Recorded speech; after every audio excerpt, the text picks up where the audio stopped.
But let's now catch up with Barbara Heineback again. She was a former press officer in the Carter White House, was a lifelong Democrat and worked in the Washington system. She joins us now from Redcliffe in Queensland. Good to talk to you again, Barbara. We spoke last week about some of the permutations here, some of the dramas you've lived through in US politics. What chance do you give now of Kamala Harris actually sealing that nomination for the Democrats and even then going on to win the election?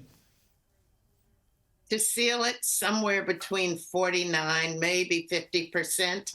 But I know that the three wise men have spoken, or should I say two wise men and one woman, Nancy Pelosi, Barack Obama, and Chuck Schumer. And the Obamas did not put their support behind Kamala right away. The Clintons came out and they did.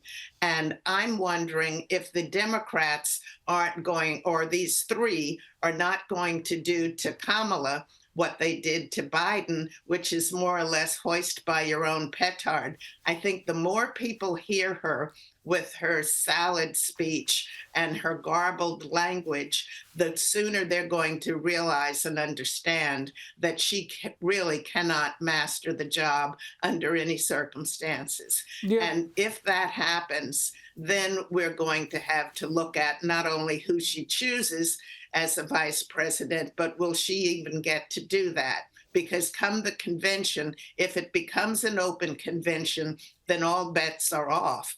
Because right now there's something called a super delegate, and you have about 700 of them. And those people were promised to give their first vote to Biden, to the president.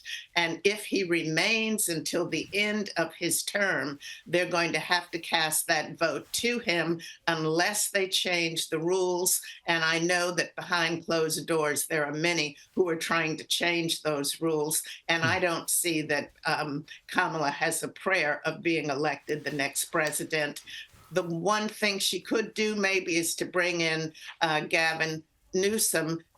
He has not done a good job in California as governor, but he is a household name. But far more important than that, the state of California carries 54 electoral college votes. Exactly. He came out very quickly and endorsed her, and I read that the same as you. Maybe that's his play to be a vice presidential nominee. That would be a pretty good ticket by Democrat standards. But Gretchen Whitmer from Michigan is another one who's talked about a more orthodox choice because she's been a governor.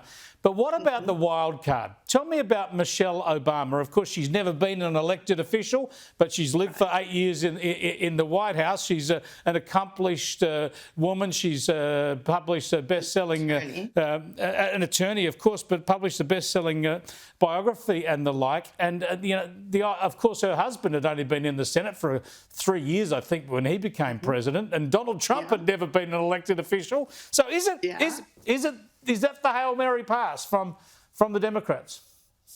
From where I sit right now, Chris, I believe she'd be the toughest candidate for Trump to beat because there are so many Democrats who are anti-Trump no matter what.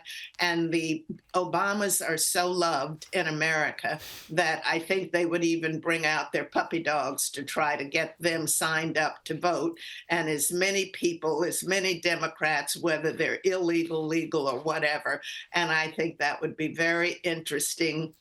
It would be very interesting. She'd be the toughest of all the names involved, including, Mark and then including Shapiro. She's given no indication that she will run, but I think it's clear, as you say, that if she did, there would be enormous support behind her.